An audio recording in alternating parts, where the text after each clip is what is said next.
Hey everybody, as you might have guessed, it is in fact John here from the esports department, and we're going to go over tonight's two-game LPL slate. Two-game slates are never exactly super exciting. This is the last slate leading up to the slate afterwards. We'll have the Summoners Hex, which is going to be a much bigger one to talk about. This one's not super exciting, but we got the loser take all tournament tonight. If you're listening to this video and you haven't seen that yet, go check out the Twitter or go into Discord and ask me about it and get yourself involved in the loser take all so you can try to get yourself a free Summoners Hex ticket.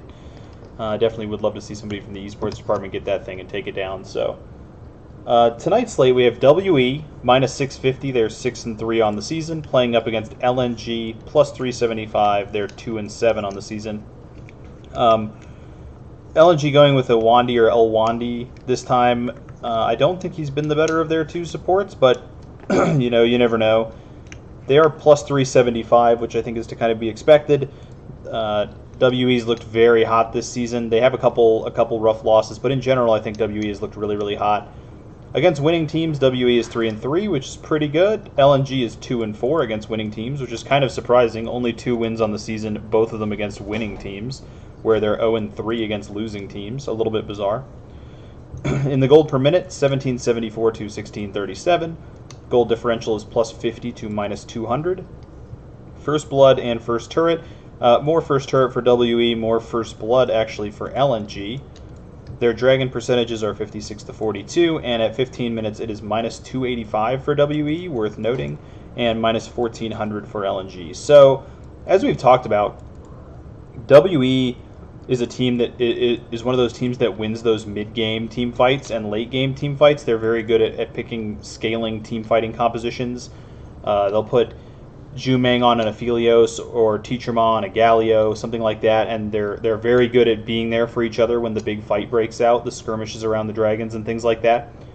When you see a team that's like that, and they're playing against a team that's this poor at 15 minutes, like this minus 1400, it really makes me lean away from a team like LNG, even as like a dog to target for the night, because if you're already behind an Aphelios Galio type composition or something that scales up well like that, which is generally the kind of thing that WE plays, you don't see them playing like a lot of Sinner compositions. If you're already behind at 15 minutes against one of those teams, it's very bad for you. And even if you get a lead on one of those teams, it's still like that's the whole reason they have that composition, is that even if you get a lead on them, they can come back and out team fight you. And so I'm just not sure I see the path to victory for LNG. If they have an average game, they should get absolutely stomped because WE already plays an optimal style for winning that kind of game. If they go early game, WE is still already really much significantly better than them at those mid-game team fights. And I just don't see... I could easily see LNG getting a 1,500 gold lead early and then just losing a couple fights to WE. So LNG does not make a favorite play for me today here. I do like to pick against WE. I've done it a lot of times this season. They're pretty popular, like among DFS players, but I don't think this is the time to be picking against WE for me. That kind of style just is so much worse for a team like LNG. For a team like LNG, I'd rather them play against somebody that's like an early game snowball team. That way they could just draft like a late game hyper carry and just pray to hold on, and they could beat a team like that if they had a stronger later game team fighting composition. But that's already what WE does, so I just don't see this being a good matchup for LNG. As far as expectations, it's 17 to 15 in kill per win to deaths per loss, so you're getting a 16 expectation per game out of WE. If LNG is to win, you're getting a 18.3 on them. So that's definitely a team worth targeting. If you think LNG could win this thing, I'd be heavy on LNG because their expectation is very high. Going to the other matchup for the day, it is LGD at minus 575. They are 5-3 on the season. Rogue Warriors is plus 345. They are 1-8 on the season. Against winning teams, LGD is 2-3. Rogue Warriors is 0-6. This is going to be one of those games kind of similar to the other one where all the statistics are going to lean LGD. They have 110 extra gold per minute, 240 better in gold differential per minute. They're actually better at both first blood and first turret. They have 16% higher dragon percentage. At 15 minutes, it's an almost 2,000 gap between LGD's average and Rogue Warrior's average. Rogue Warriors did come back and win their last series. They helped some people out with an upset victory there, but I still am not really leaning away from LGD as far as who should win this matchup. Looking at the kill per win, death per losses, you're getting, let's see, 36, so it's a straight 18 for LGD, 37.5, so you're getting 18.5 plus 0.3, 18.8 for Rogue Warriors. So as far as the expected kills, an 18 out of LGD and a 16 out of WE. So if you're going to play the favorites, LGD projects better. I will say LGD has definitely looked fight-averse in their last few games. Maybe a little bit less bloody than I would have expected from a Peanut Kramer team. I mean, they do have ZA, who's kind of a not super aggressive mid laner, less likely to just cause fights in the middle of a game. But in general, they just haven't looked as bloody in the last few games. And like I say, I really did not expect that from a Peanut Kramer team. Generally speaking, a Peanut Kramer team is going to be all up in your face all the time, but it hasn't been the look for LGD recently. Also, I will say, I think they're more likely to lose a game probably than WE is, because I think LGD has handled being behind very poorly. In games where they've gotten behind early, we've seen a lot of like LCS style run away, avoid fights, give up all the dragons, give up whatever you have to give up, just run away, and that's like my least favorite thing to see from a team that's behind. So if that holds and Rogue Warriors gets, a 1,500 early gold lead, they could really snowball it on a team like LGD. But I think over the course of a 3-game series, I think LGD is definitely your big favorite. As far as the ownerships on this slate, I think it's going to go LGD followed by WE. LGD followed by WE followed by LNG followed by Rogue Warriors. There's an argument, especially with LGD not looking great in their last matchup and Rogue Warriors getting their first win the other day. It's possible that we see it switch to WE followed by LGD followed by Rogue Warriors followed by LNG. But I think probably this makes the most sense. WE does have a better overall record on the season, but I feel like LNG is a tougher fight than Rogue Warriors, and people love playing against Rogue Warriors because their DPL and KPW is very, very high. I'm going to go with this. I'm not going to be all in on it. I think there's definitely a possibility that it could switch. I mean, these two teams will definitely be the highest owned. These two teams will definitely be the lowest owned, and I even think Rogue Warriors and LNG will both have very low ownership. But it's possible we see it switch to where it's WE first, followed by LGD. In fact, I think I might even actually just turn that around. The more I think about it, with a lot of chatter recently about LGD being very fight averse, I have seen other people talking about that as well.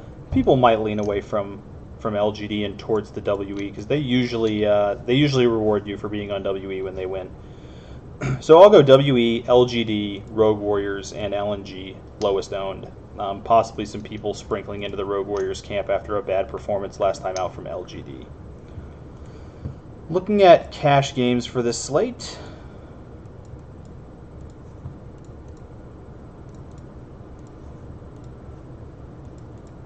You can get a Peanut Captain for LGD lineup with Beishang and Missing. That makes sense to me. What happens? Is there a way for us to get a Beishang Captain lineup? He is more expensive than Peanut, so let's try that first. With 4, is there a way to get it with 4 WE though? A 400 gap there.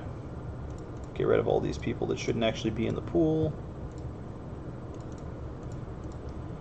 At mid, there's only a 200 gap, so you probably want to play Teacher Ma. At 80 carry, there's a 400 gap. And at support, it's only a 200 gap, so you'd want to be on Missing. Leave you 6,800 average per player. So you could either go Morgan, which would only leave you 7,000. That's not going to be enough for Kramer. Or you could go Longji, but 7,400 is not enough for Zhumeng. So there's no way to get the 4 WE in there. Let's look at their projections real quick while we're here. It has Morgan outprojecting Longji by about 5 points. In the jungle, Peanut actually outprojecting Beishang, although it's very close, 89.8 to 89.1. In the mid lane, 91.7 for ZA and 90.3 for Teacher Ma. Two teams with kind of bad mid laners as far as fantasy goes. At 80 carry, 98.8 to 96.5, they like Zhumeng in that spot, and at support, it's missing out projecting Mark by 1.1. So in general, they like WE to be the higher scoring team. There's two positions where they prefer LGD, so I guess it makes sense to try to get those guys into your lineups if you're trying to play cash, which I assume is what it did. Yeah, it gave us ZA. Oh, it switched over to a 3-3 there. What did I change to get a different optimization? Oh, there it is. Must have had somebody locked in. Yeah, it sticks at add Peanut, Captain with 4 LGD, putting Kramer, Beishong, missing ZA, Longji, and WE team. That makes sense. LGD's, well, I guess really in the odds, WE is considered the heavier favorite. For me, I think LGD's probably a slightly heavier favorite, but the odds have WE as a slightly heavier favorite, so maybe you do get a little bit of leverage playing 4 LGD. The only problem is you can't play 4 WE anyway without dropping your captain below, kind of the acceptable level. I always tell people, for me, if you're getting the right teams, a jungle captain isn't much different from an 80 carry captain to me. If you have to downgrade to jungle to get your two teams in the right combination, that's usually just fine with me, especially on a 2-game slate. When you get below jungle is where it starts getting sketchier. Like when you get down to top and support, you drop to having an almost 0% chance of getting like the highest score out of your player. Junglers can do it sometimes. Mid laners can definitely do it. 80 carries obviously do it the most for a lot of teams. So I don't really like to drop down to top captain if there's any way to get a jungle captain. So it's going to be a little bit hard to mix your combinations here tonight if you're playing GPP. There doesn't look like there's a ton of different options. Could you switch this? If you wanted, you could play Mark. Oop. You can play Mark and Teacher Ma, so that's a different combination that's still 4 LGD. Play ZA, but it won't let you get Zhumeng. You can't do anything with that one. And I don't think you can get to Morgan because he's significantly more expensive. So there's only 2 combinations of that Peanut 4 LGD combo, which makes me think they're not really good for GPP. Makes a lot of sense in cash, though.